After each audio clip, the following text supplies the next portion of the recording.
اما بعد فاعوذ باللہ السمیع العلیم من الشیطان الرجیم بسم اللہ الرحمن الرحیم لقد خلقنا الانسان فی احسن تقویم صدق اللہ العظیم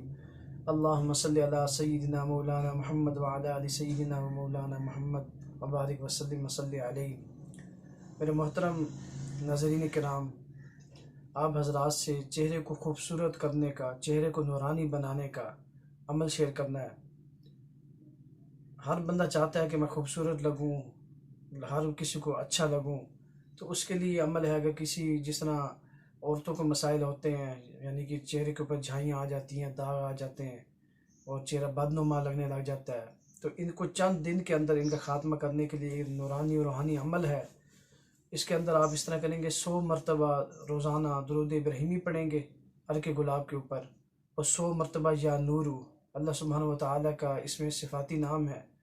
تو 100 مرتبہ درود ابراہیمی اور 100 مرتبہ یا نورو پڑھ کر عرق گلاب کے اوپر، وہ جو عرق گلاب سپرے والا ہوتا ہے وہ لے لیں بہتر ہے،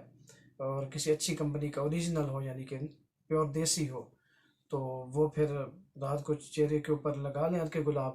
تو انشاءاللہ کچھ دن کریں، انشاءاللہ 21 دن کے اندر ہی دیکھیں گے چہرے کے اوپر جو چھائیاں وغیرہ ہیں اور جو کوئی بدنمائی کی داغ وغیرہ ہیں چہرے کے اوپر، اور چہرہ انشاءاللہ نورانی بھی ہو جائے گا اور بالکل صاف اور روشن ہو جائے گا۔ اپنی دعا میں یاد رکھیں۔ السلام علیکم ورحمۃ اللہ۔